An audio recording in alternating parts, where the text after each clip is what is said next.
C'est assez marrant parce que être en maîtrise d'ouvrage, du coup, on se sent un petit peu en position de pouvoir. On est là dès le début du projet, au moment où les décisions les plus importantes se font, alors que c'est vrai que l'archi, du côté de la maîtrise d'œuvre, il arrive un petit peu plus tard et il est énormément soumis finalement aux désirs de son client.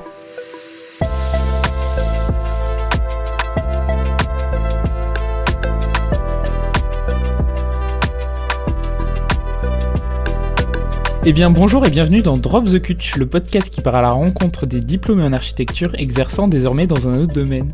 Et aujourd'hui je suis avec Charlotte qui est passée du monde de la maîtrise d'œuvre à celui de la maîtrise d'ouvrage. Salut Charlotte. Bonjour Sam. Alors pour faire un rapide CV, très grossier, t'as été diplômée en 2018 de l'ENSA de Normandie et tu as complété ce cursus par une année de master spécialisé à l'école des ponts et chaussées, ou Pont Paris Tech comme il faut dire maintenant. Le très long titre de ce master, c'est Aménagement et maîtrise d'ouvrage urbaine, urbanisme, aménagement communautaire et régional.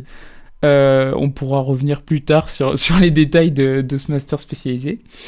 Et à l'issue de cette formation complémentaire, tu as ensuite rejoint une entreprise de conseil pour le développement de grands projets immobiliers.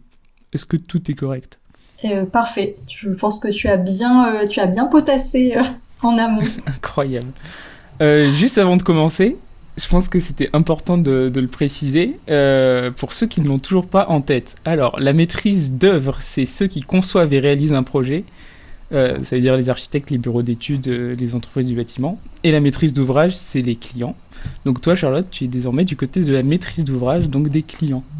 C'est ça, je suis passée du côté obscur de la force pour certains architectes. C'est contre toi qu'on râle. Exactement. Mais c'est aussi moi qui aide à faciliter le dialogue. Donc... Eh bien justement, ma première question, tout simplement, c'est pourquoi avoir continué tes études par une année de master spécialisé et pas t'être lancé dans une agence d'architecture comme tout le monde ? Alors ça a démarré en fait assez tôt pendant mes études d'archi, puisque dès la 3e année, à travers des stages, mais aussi de retours avec d'autres étudiants plus âgés, des amis de mes parents, des personnes de mon entourage, je me suis assez vite rendu compte finalement que le travail en agence, c'était pas exactement ce que j'imaginais. Qu'il y avait un petit décalage entre ce qu'on nous expliquait à l'école et la réalité du métier. Et du coup, j'ai commencé à me poser pas mal de questions à partir de ce moment-là. Et en parallèle de ça, pendant mon cursus à l'ENSA Normandie, donc en 3e année de licence, j'ai fait du projet urbain qui m'a beaucoup intéressée, et en master j'avais la possibilité de prolonger du coup le projet urbain, c'est-à-dire de personnaliser mon parcours et de continuer à faire de l'urbanisme plutôt que du projet architectural, donc ce que j'ai fait durant mes 2 années de master, et ça m'a un petit peu convaincue, on va dire, de m'orienter vers l'urbanisme après la fin de mon cursus. Donc j'ai commencé à chercher un petit peu s'il y avait des formations complémentaires, puisque en fait on n'est pas très très bien informés pendant nos études d'archi. En tout cas dans mon école on n'était pas extrêmement bien informés.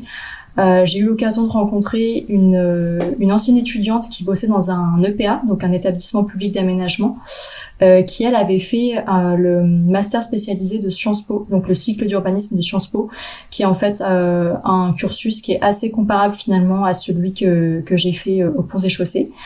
Et donc c'est en m'intéressant aux formations, en cherchant un petit peu ce que je pouvais faire après l'archi, que je suis tombée du coup sur ce master spécialisé qui avait la particularité du coup de former à la maîtrise d'ouvrage. Et je pense que la maîtrise d'ouvrage, ce qui m'a intéressée en fait, c'est le fait qu'on avait beaucoup plus de marge de manœuvre du côté de la maîtrise d'ouvrage, parce qu'on se plaçait du côté du client, et donc on était là dès le début du projet. Au moment où les décisions les plus importantes se font, alors que c'est vrai que l'archi, du côté de la maîtrise d'œuvre, il arrive un petit peu plus tard et il est énormément soumis finalement aux désirs de son client. Donc la maîtrise d'ouvrage, ça a apporté l'avantage de pouvoir en fait dès le début être auprès du client et du coup influer assez vite sur le projet. Donc c'est ça qui m'a intéressée, c'est ce mélange à la fois de responsabilité peut-être qui était plus importante, de marge de manœuvre d'action, et le fait d'avoir cet aspect urbain qui m'intéressait énormément, parce que là encore l'aspect urbain c'est on est aussi en amont du projet. Donc voilà, je pense que c'était ça en fait qui m'intéressait, être en amont du projet avant même qu'il se fasse. Voilà, c'est là où les grosses décisions se prennent. Donc c'est ça qui m'a intéressée. Et concrètement, du coup, t'as appris quoi pendant cette année de master? Enfin, les grands thèmes étaient... Alors, donc pour te répondre, alors déjà, faut peut-être quand même préciser que ce master, il s'adresse pas que aux architectes. En gros, il s'adresse soit aux diplômés d'un bac+5, alors dans les métiers, dans les études d'ingénieur, Sciences Po, géographie, urbanisme également.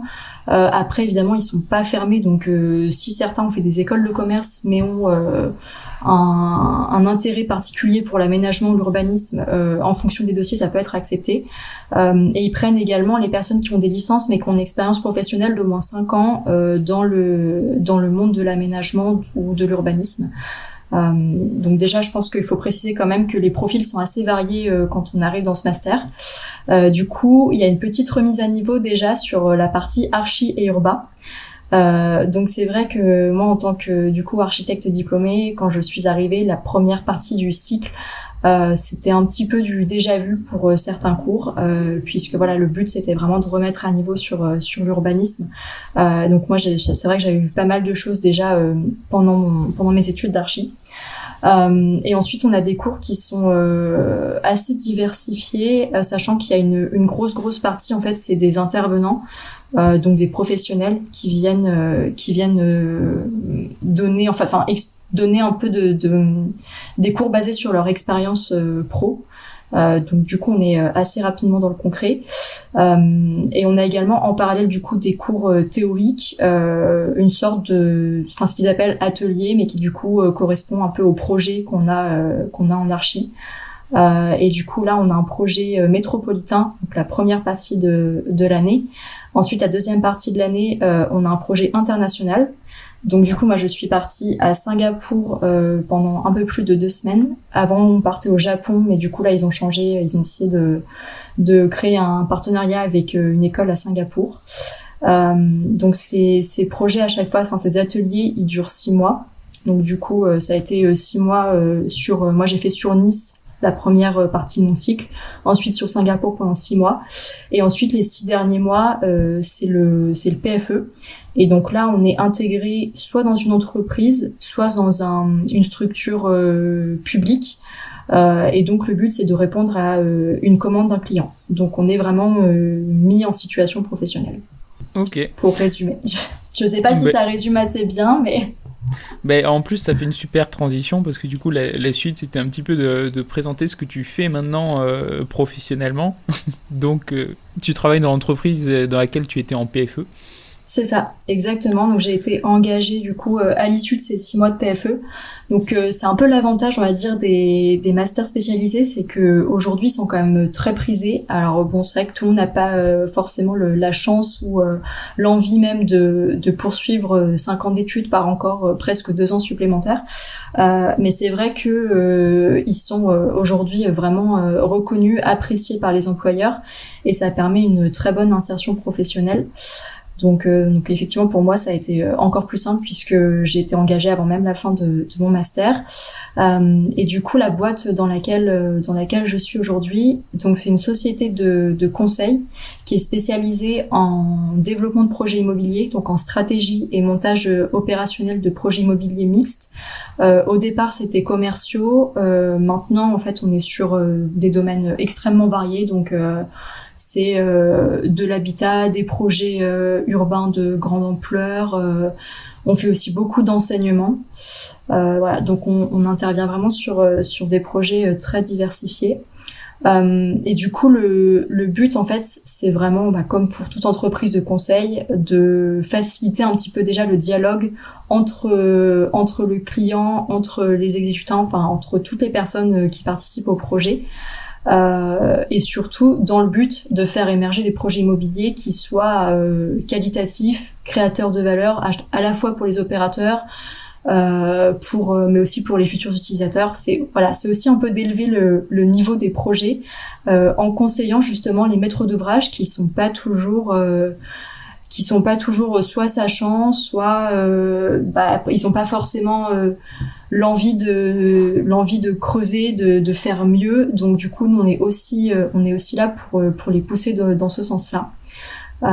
Et donc on fait énormément de choses en fait. On peut faire la définition de programme, de l'analyse financière, du montage opération, de la sélection d'opérateurs ou d'équipes pour la réalisation de projets.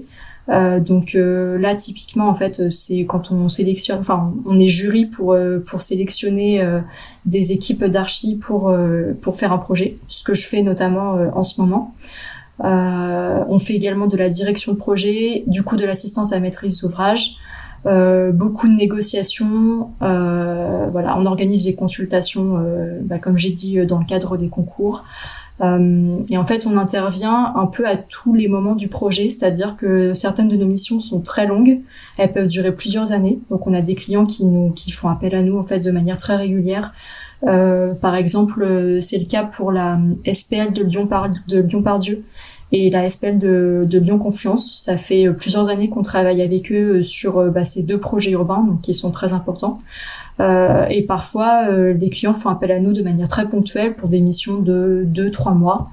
Et puis parfois, ça permet de créer une relation à plus long terme, c'est-à-dire que ils reviennent nous chercher plus tard et le bouche à oreille fonctionne extrêmement bien. Donc, que ce soit des petites ou des grandes missions, de toute façon, généralement, on retravaille avec les mêmes clients et on revoit les mêmes personnes assez régulièrement. Et du coup, c'est qui plutôt qui travaille dans ces boîtes de conseil? Donc toi, tu as fait des études d'archi, mais Alors, c'est des gens d'école de commerce, de Sciences Po, justement, je pense que la chance qu'on a et ce qui fait aussi notre valeur ajoutée, en tout cas dans mon entreprise, c'est qu'on a des profils hyper variés. Il y a un autre architecte dans la boîte qui lui a fait une école de commerce, qui a fait l'EM Lyon ensuite. Après, on a 2 personnes qui ont fait Sciences Po et qui ont complété par des masters en urbanisme. Donc, on fait des écoles d'urbanisme. On a également école de commerce. Donc là, effectivement, c'est pour tout ce qui est plus aspect financier. On a également des personnes qui ont fait des écoles ou des études, spécialisées dans tout ce qui est immobilier. Donc, qui sont plus rompus au montage d'opérations. Qui sont un peu plus dans le concret. Donc, on a des profils vraiment très divers. Après, ce qui est apprécié dans des boîtes comme la nôtre, c'est d'avoir des profils souvent avec plusieurs diplômes, parce que on a plusieurs cordes à notre arc, donc généralement c'est assez apprécié des clients.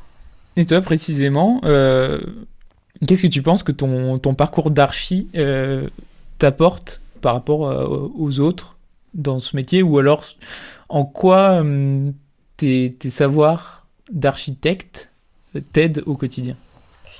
Alors déjà, je pense que ça m'apporte des connaissances qui sont extrêmement concrètes, même si on n'a pas forcément l'impression quand on sort des études d'archi qu'on sait beaucoup de choses, sachant que je préfère préciser, mais je n'ai pas du tout travaillé en agence, à part, je pense que le plus gros stage que j'ai fait, je crois que c'était 3 mois. Mais j'ai pas du tout exercé en agence, donc du coup je suis passée directement du côté de la maîtrise d'ouvrage sans être du côté de la maîtrise d'œuvre. Mais déjà, je pense que la première chose à souligner, c'est que mon apport, l'utilisation de mes compétences strictement d'architecte peuvent énormément varier. D'une part en fonction du type de client, puisqu'on a des clients qui ont une grande expérience dans l'immobilier, dans le bâtiment, et qui du coup ont acquis des compétences en architecture, alors que d'autres pas du tout. Donc forcément, leurs besoins et leurs attentes vont évoluer en fonction de leurs connaissances, et puis également en fonction de leurs demandes, c'est-à-dire du type de mission et de son échelle, puisque sur certaines missions, par exemple des missions où on travaille plus les aspects financiers ou de programmation, ou bien des études urbaines, je vais moins me servir de mes compétences d'architecte, alors que sur des missions qui vont concerner la revalorisation, la réhabilitation d'un bâtiment, ou d'un terrain, je vais beaucoup plus me servir de ces compétences-là. Donc par exemple, on peut avoir des clients qui ont un ou plusieurs sites qui veulent revaloriser, dont ils ne savent pas quoi faire, ou bien ils veulent en changer la destination. Et donc là, je vais pouvoir beaucoup plus m'investir dans le projet presque en tant qu'architecte, puisqu'ils vont nous demander quasiment ce qu'on pourrait appeler des faisabilités en agence d'archi. Donc de dessiner une sorte d'avant-projet pour déjà se rendre compte, avoir un aperçu de ce qu'ils peuvent faire sur leur terrain. On a également le cas pour juste des projets de bâtiments. Donc certains clients qui ont des bâtiments avec une programmation particulière et ils veulent changer cette programmation, ou bien ils veulent changer complètement la destination du bâtiment. Et donc là c'est pareil, je vais intervenir avec mes compétences d'archi, puisqu'ils vont attendre là aussi une sorte de projet préliminaire, en sachant bien évidemment que par la suite ils font appel à des architectes, mais ça leur permet en tout cas déjà d'avoir un premier aperçu de ce que peut être leur projet. Donc voilà, en fonction des missions en fait, je vais me servir de compétences très différentes. Beaucoup aussi de mes compétences en tant qu'urbaniste, mais globalement je dirais que mes connaissances d'archi sont toujours utiles sur l'ensemble des projets, parce que ça me permet d'avoir cette vision très concrète de la mission au niveau du bâtiment, ce que n'ont pas du coup certains de mes collègues qui ont des profils très différents, donc ceux qu'on fait Sciences Po, qu'on fait école de commerce. Donc du coup voilà, c'est toujours bien valorisé auprès du client d'avoir cette vision d'archi du projet. Mais du coup les études d'archi, ça m'apporte ce côté hyper concret, c'est-à-dire que je peux répondre en fait de manière assez claire aux clients et rapidement en leur disant déjà si tel projet est envisageable ou pas. Donc ça c'est un vrai plus. Après, je pense que dans la boîte dans laquelle je suis, ce qu'ils ont particulièrement apprécié, c'est la maîtrise des logiciels de représentation, parce que c'est un milieu où il y a quand même malgré tout beaucoup de personnes qui sont issues donc à la fois des écoles de commerce ou du monde de l'ingénierie, et du coup tout ce qui est représentation, communication, c'est pas trop leur fort. Donc on voit souvent passer des présentations, des PowerPoint qui sont vraiment affreux. Et quand je suis arrivée là-bas, ils m'ont dit du coup là ça fait un peu plus d'1 an que j'y suis, et ils m'ont dit en fait qu'on a énormément élevé le niveau de la communication dans nos projets. Et ça c'est un vrai plus, parce que en fait c'est forcément valorisant pour nous auprès de nos clients, de pouvoir leur présenter les choses plus clairement, de manière aussi plus esthétique, parce que forcément on le sait, quand on fait des études d'archi, l'esthétique ça joue dans la présentation des projets ou dans la présentation des réponses en tout cas à apporter à nos clients.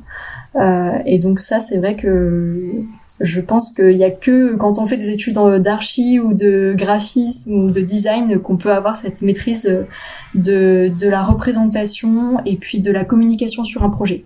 En fait, communiquer sur un projet, ça devient une gymnastique à la fin, au fur et à mesure de nos études, mais c'est pas du tout inné pour tout le monde. Et notamment la représentation graphique. C'est-à-dire que dans les écoles de commerce, on t'apprend à écrire, mais on t'apprend pas à représenter de manière graphique. Et du coup, je suis toujours assez étonnée de voir à quel point les clients peuvent être contents qu'on leur ait présenté une réponse sous forme d'un joli schéma. Non mais vraiment, ils sont toujours ravis d'avoir des beaux schémas pour leur expliquer la réponse qu'on donne à leur demande. Et voilà, du coup ça c'est assez marrant, et je pense que c'est une compétence qu'on acquiert pendant les études d'archi, et c'est pareil, c'est pas donné à tout le monde de savoir traduire de traduire un projet, de traduire un concept graphiquement. C'est une vraie compétence, et je pense qu'il y a beaucoup de gens qui n'en sont pas capables, et ça pour le coup c'est quelque chose qu'on travaille énormément en archi. Il y a une anecdote d'une prof que j'ai vue en projet qui nous expliquait que donc elle est architecte à son compte, donc elle fait des projets pour des particuliers. Elle expliquait que justement le contrat elle l'avait mis sous forme d'image et que les clients adoraient ça parce que du coup ils comprenaient le rôle de l'architecte, ce qu'eux ils devaient faire, où étaient les limites en tant que entre guillemets non sachant, dans quelle mesure il fallait quand même qu'ils essaient de faire confiance à l'architecte.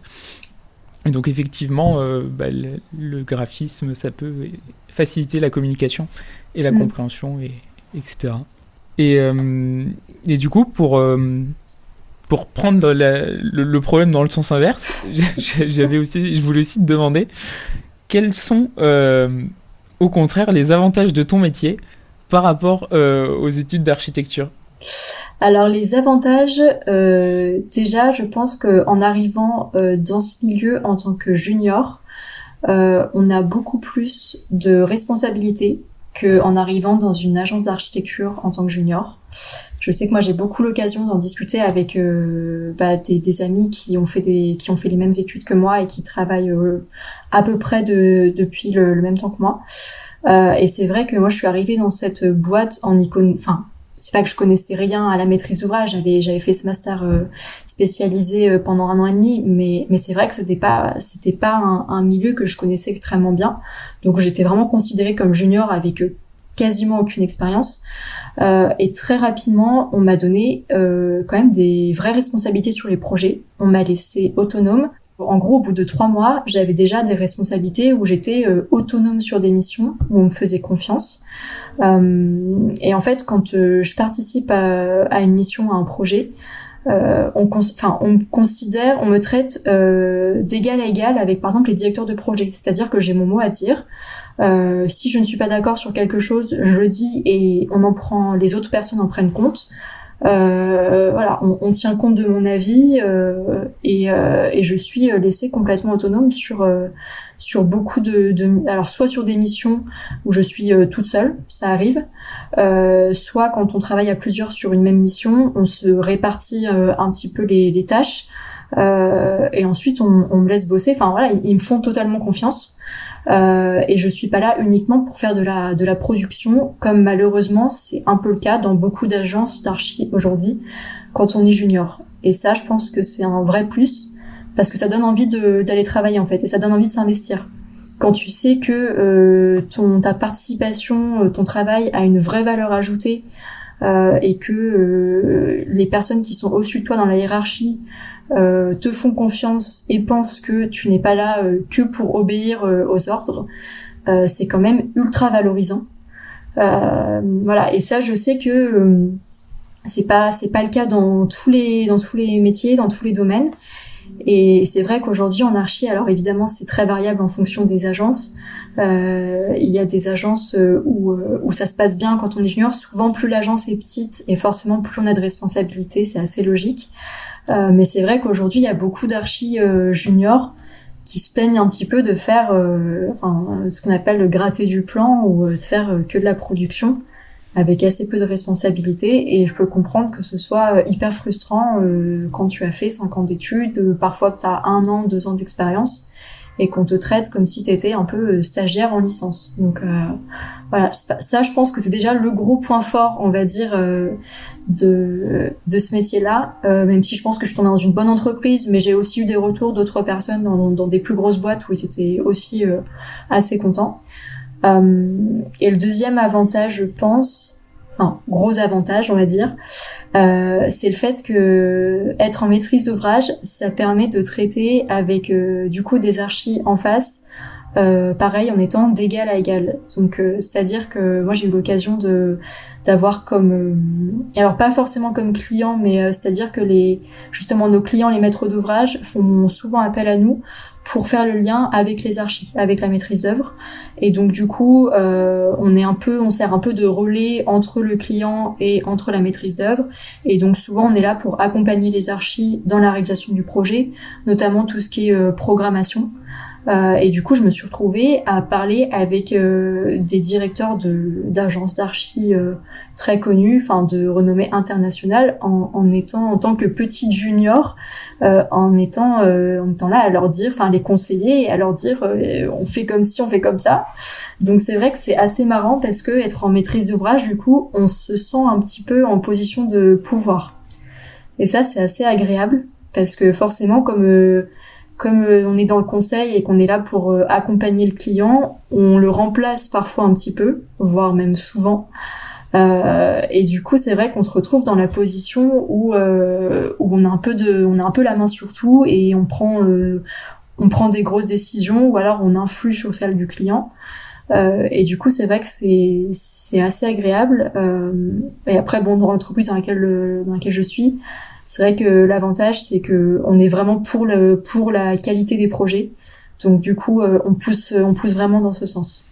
On n'est pas là pour faire clairement, on n'est pas là pour faire du chiffre. Le patron de ma boîte, il est là parce qu'il aime son métier et qu'il veut vraiment créer de la valeur pour tous les projets immobiliers urbains. Donc c'est vrai que c'est plutôt sympa de travailler dans ce cadre-là où on n'est pas juste soumis à toutes les contraintes financières, techniques, etc.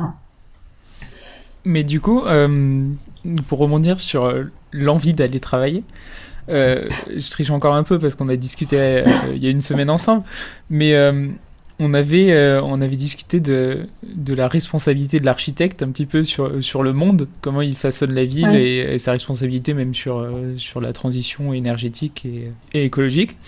Et donc, toi, tu considères que tu as plus de pouvoir ou que même tu as autant de pouvoir qu'un archi de 60 ans de renommée internationale dans ton métier pour traiter ces questions-là? Alors, tout dépend de comment on envisage cette notion de responsabilité et de pouvoir. Effectivement, l'archi, c'est quand même lui qui conçoit le projet à la fin, mais c'est vrai que nous, généralement, la position dans laquelle on est, c'est celle du donneur d'ordre. Donc, c'est vrai qu'on prend globalement toutes les grosses décisions. Donc, et ça commence dans la sélection d'opérateurs. Typiquement, là en ce moment, depuis une semaine et demie, mon boulot c'est de regarder tous les dossiers qu'on reçoit pour des candidatures pour un projet. Et donc moi je suis chargée de lire tous les dossiers, les analyser, parce que le maître d'ouvrage a fait appel à nous pour ça, pour l'accompagner dans la sélection des opérateurs. Et donc en fait c'est nous qui faisons une analyse de ces dossiers, qui en faisons la synthèse et qui ensuite allons lui résumer un petit peu, on va dire, les différentes candidatures.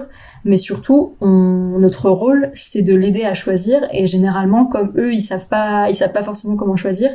Voilà, nous en gros là, on est en position de jury, on choisit déjà l'architecte qui va faire le projet. Donc rien que ça nous donne quand même du pouvoir. C'est nous qui nous occupons également de la programmation sur le projet.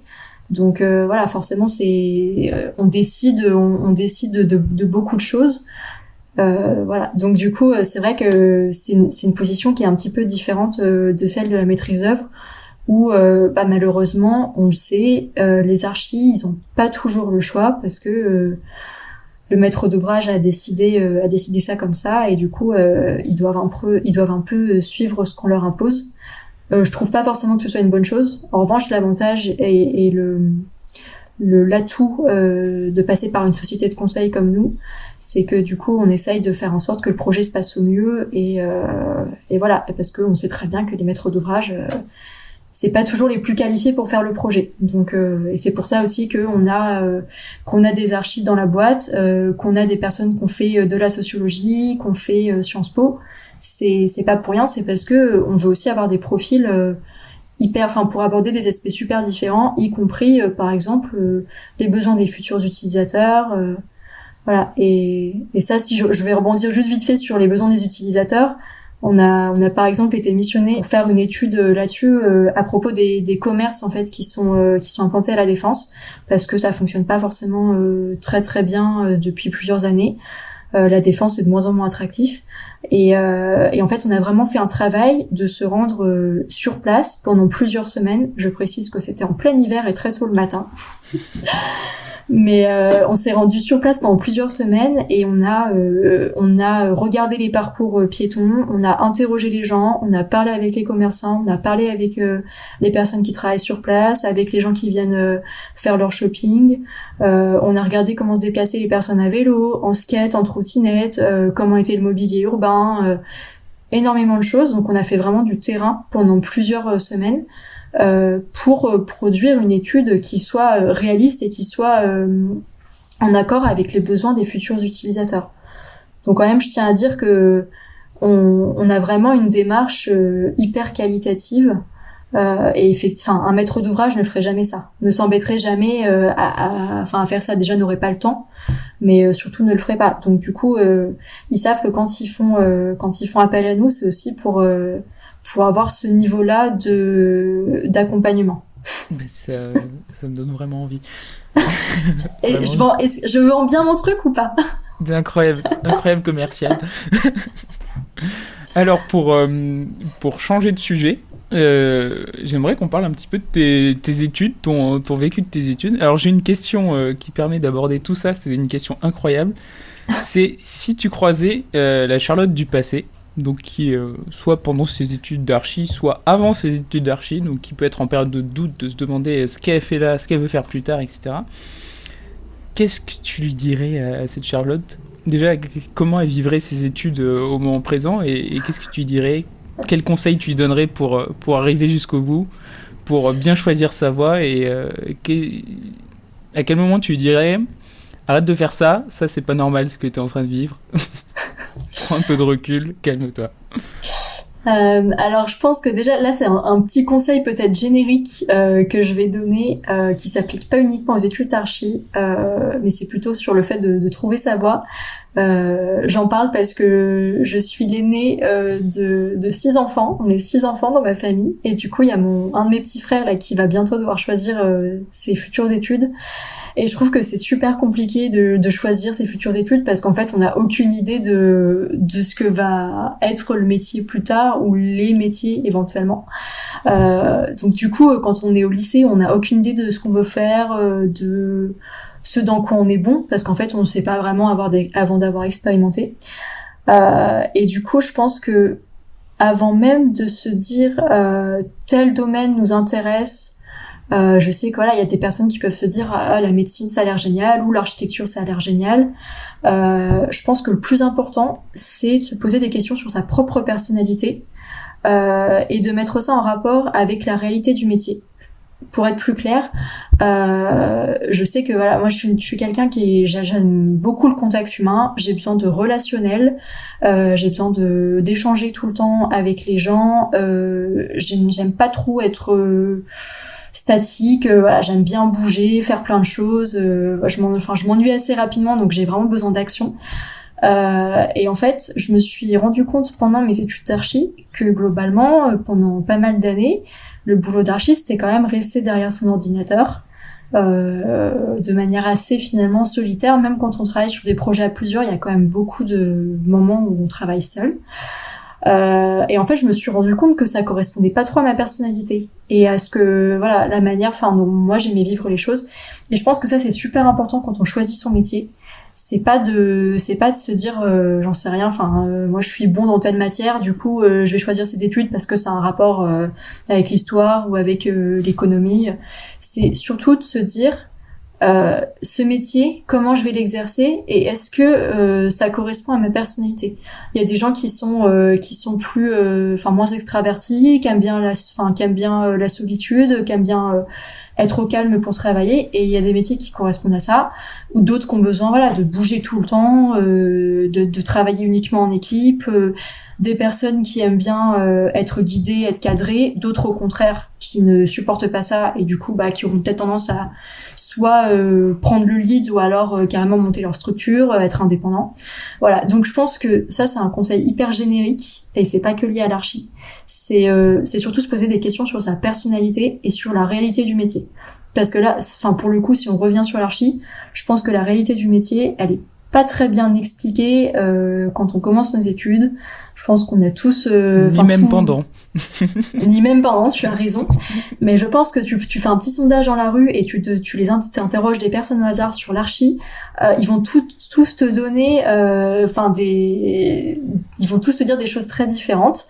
Et effectivement, même pendant nos études, je pense qu'avant le premier vrai stage en agence, on n'a pas vraiment une réelle idée de ce que peut être le métier d'archi au quotidien. Vraiment, moi je comprends pas pourquoi on n'explique pas aux étudiants comment se déroule une journée type dans une agence d'architecture. Enfin, moi, ça me paraît logique. Mais en fait, ça, on ne le sait pas avant d'avoir fait ses premiers stages. Et alors, je sais pas dans ton école comment c'est. Je sais en tout cas à l'ENSA Normandie, le premier vrai gros stage en agence, c'est pas avant le master. Donc, ça laisse quand même 3 ans. Si tu ne fais pas de stage par toi-même et que t'attends juste de faire le stage imposé par ton école, ça veut dire que pendant 3 ans, t'es un peu dans le flou sur ce qui se passe réellement dans une agence d'archi. Voilà, donc du coup, ça c'est un peu mon premier conseil, c'est vraiment se pencher sur c'est quoi la réalité du métier au quotidien, comment ça se passe. Et ça, je pense qu'il faut pas hésiter à en parler avec des personnes, enfin aller chercher des gens qu'on connaît qui pratiquent le métier et leur poser des questions. Et ensuite, si j'en viens à la deuxième partie de ta question sur qu'est-ce que je dirais à la Charlotte d'avant pendant ses études, pour arriver au bout de ses études, déjà moins de pression. Alors je sais que c'est pas facile parce qu'en archi, la pression elle est beaucoup là, comme dans d'autres études, hein, c'est pas les seules, mais c'est vrai qu'il y a la pression du rendu, la pression du travail, on l'avait évoqué quand on avait parlé tous les deux, la pression de la charrette, mais je pense qu'il faut que les étudiants se rendent compte, et ça c'est pas du tout facile, qu'ils arrivent à prendre du recul, et se dire que dans tout ce que les enseignants nous demandent, dans tout ce qu'on est censé faire, et si on fait pas tout, c'est pas grave. Ça va pas changer notre vie. C'est pas parce que on ne fait pas la 15e perce demandée ou la 15e coupe ou la 15e maquette que on va pas réussir notre projet. C'est pas parce qu'on n'arrive pas à finir nos rendus que on est nul et qu'on ne vaut rien. Voilà, je pense que ça c'est hyper important. Quand on est dans les études d'archi, on a la tête dedans. Et moi je l'ai vécu à tel point que les personnes autour de moi me trouvaient ça complètement ridicule et comprenaient pas pourquoi je pouvais me mettre dans des états pareils, parce que ça faisait 3 fois que je recollais un bout de carton sur ma maquette. Et effectivement, quand je regarde a posteriori, enfin quand je me remémore ces passages-là, je me dis que c'était pas du tout la peine de se mettre dans cet état-là. Alors encore une fois, c'est plus facile à dire qu'à faire, mais clairement, quand on arrive au bout de ces 5 ans, on se rend compte que voilà, ça sert, enfin, se mettre autant de pression, c'est pas utile, et en fait, il y a pas que les études dans la vie. Il y a pas que le boulot, et c'est beaucoup plus important de garder un rythme de vie qui soit sain. Et je dis ça parce que je sais que voilà, il y a une étude qui est sortie récemment sur le quotidien des étudiants en architecture, et qui montre que voilà, il y a beaucoup de problèmes à la fois psychologiques, au niveau de la santé. Les études d'archi ont des grosses répercussions sur voilà, le mental et la santé des étudiants. Et ça c'est un vrai problème, parce que c'est 5 ans d'études, voire plus quand on fait des césures. On est jeune, c'est censé être les meilleures années de notre vie. Voilà, c'est censé être les années avant qu'on rentre dans la vie active, où on aura beaucoup plus de contraintes, les années où on est censé s'éclater, être épanoui, profiter. Et je sais que pour certains étudiants en archi, ça peut vite prendre le pas sur la vie personnelle. Et ça devrait pas être le cas en fait. Et on devrait pas mettre notre santé et mentale et physique en danger pour ça. Ça n'en vaut clairement pas la peine. Et de toute façon, à la fin, quand on a notre diplôme, qu'on l'ait eu avec 18 de moyenne tout le long, ou 11 de moyenne, ou avec rattrapage ou sans rattrapage, ça change rien du tout. Ou avec redoublement, pas redoublement, enfin voilà, clairement de toute façon les employeurs ils ne demanderont pas ça, ils s'en fichent totalement. L'essentiel c'est d'arriver au bout, ou pas d'ailleurs pour ceux qui veulent se réorienter, hein, mais en tout cas le but c'est pas de se faire du mal. Alors je sais que tout le monde le vit pas mal, hein, il y a quand même des étudiants pour qui ça se passe bien. Et d'ailleurs, je dirais pas que c'était des mauvaises années de ma vie, hein. C'est pas comme ça que je l'entends, mais c'est vrai que c'est quand même des années où psychologiquement ça a été difficile, et a posteriori, je pense que voilà, c'est pas la peine d'angoisser à ce point-là, de se mettre à ce point-là la pression et du stress pour ces études. Et de toute façon, les enseignants, c'est pas eux qui vont faire notre vie plus tard, donc voilà, je pense que ça c'est hyper important à retenir, et je continuerai de le répéter à tous les étudiants en archi.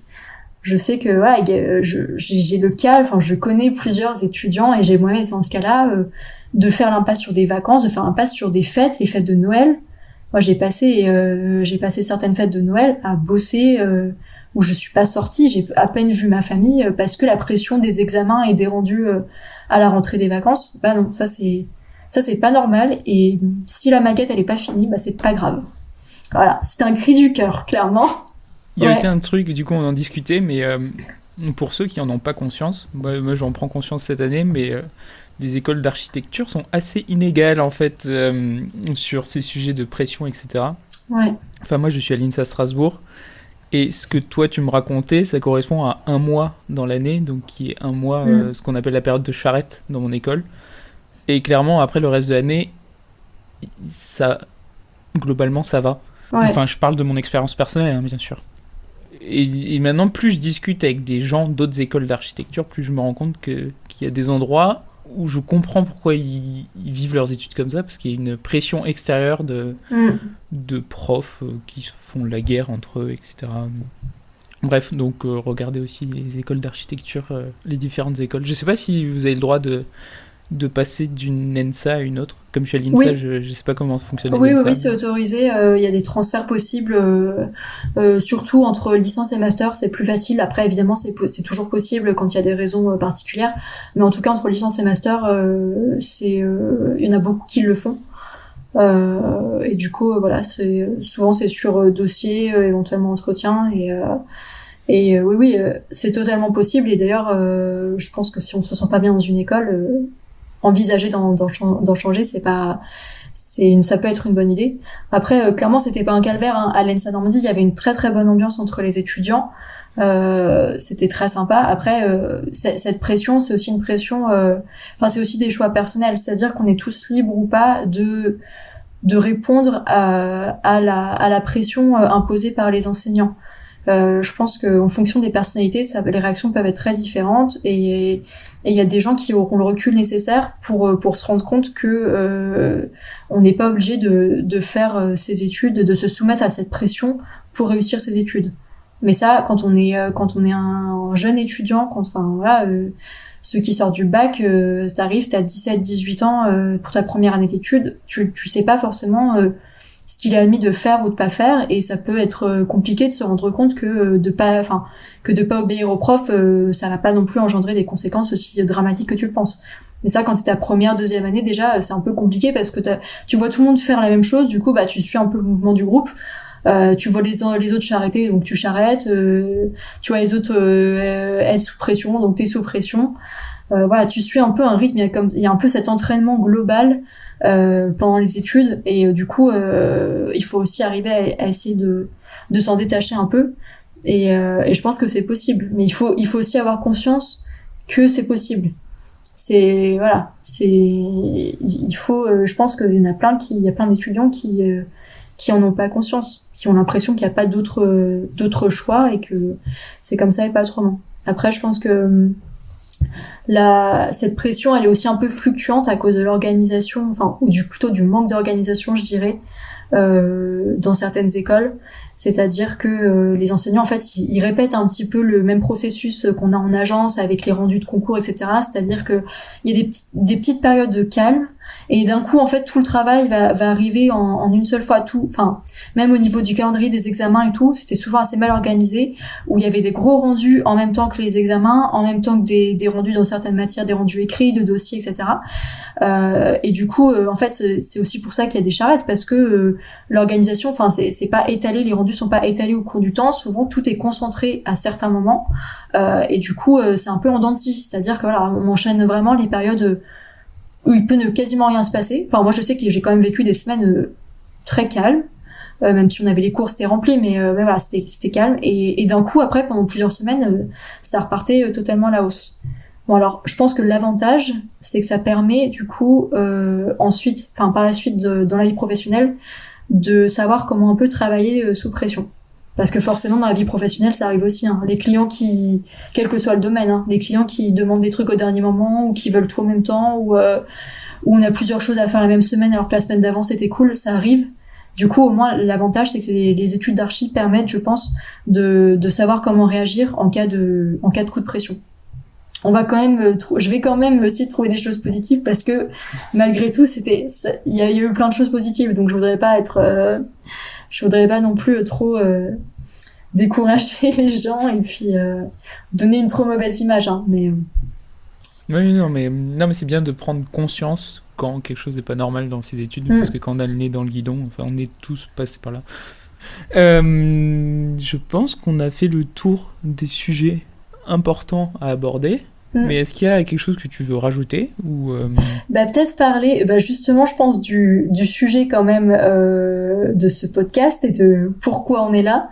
Je sais que voilà, moi je t'ai contacté parce que après avoir découvert ton podcast, j'ai trouvé ça super intéressant comme projet parce que moi-même je me suis sentie hyper concernée par les débouchés après les études d'archi.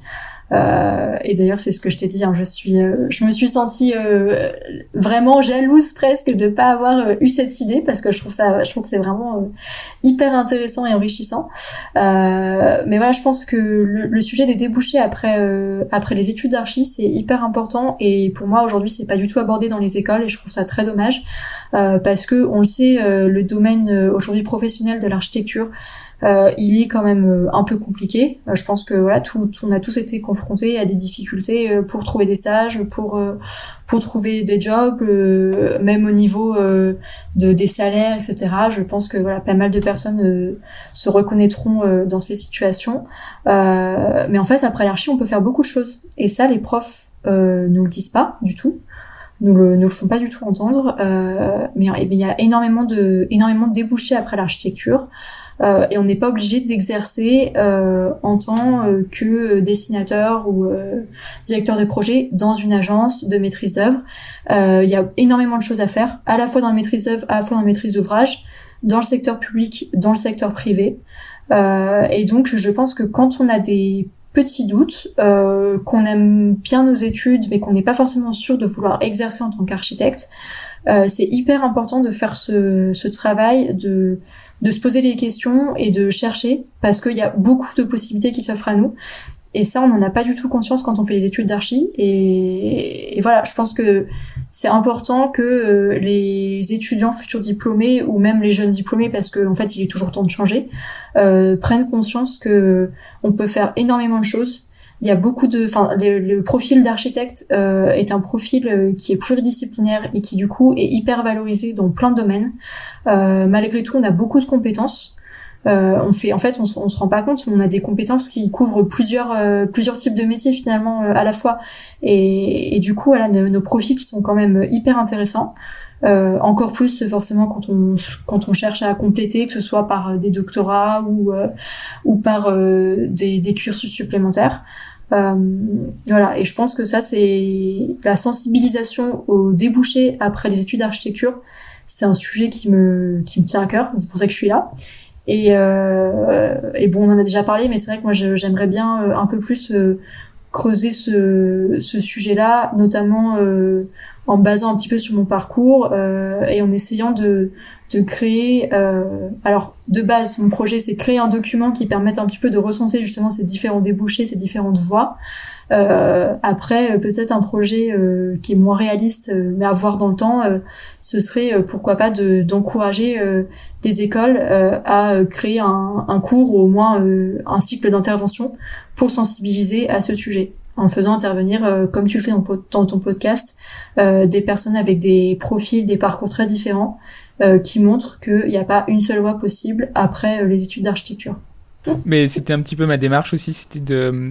Alors j'ai conscience que cette série de podcasts, même si ça dure chaque épisode entre 30 et 1 heure, ça reste quand même superficiel, mais le but c'est un petit peu de montrer au même endroit, parce qu'il y a zéro ressource qui existe pour le moment, mais c'était créer une collection de portraits justement et voir qu'il y en a qui sont artistes, il y en a qui travaillent dans la maîtrise d'ouvrage, etc. Et donc si un des sujets du podcast vous intéresse, n'hésitez pas à aller vous renseigner plus loin, parce que j'ai conscience que ma démarche, c'est une démarche de recherche qui reste dans une certaine mesure superficielle, parce que ça dure des heures de se renseigner sur un sujet. Voilà. Mais donc, si quelqu'un a envie de créer une plateforme, n'hésitez pas pour tout centraliser, voir quels sont tous les métiers de l'architecture, ou si quelqu'un a déjà créé cette plateforme et qu'elle existe, n'hésitez pas à envoyer un message pour qu'on la partage. En tout cas, merci de m'avoir fait participer. Merci à toi d'avoir participé à ce podcast, d'avoir partagé ton parcours et cette ouverture sur les différents métiers de l'architecture. Et voilà. Si vous êtes encore là, eh bien merci beaucoup. N'hésitez pas à faire un commentaire ou une critique sur Instagram sur le compte @iquitect, par message privé ou directement sous la publication associée. Vous pouvez aussi laisser un avis public sur Apple Podcast. Merci à Louise Gonéméric qui fait toutes les illustrations sur Instagram et à Simon Tsika et Darius Afshar qui ont composé la musique du générique. C'était Drop the Kutch.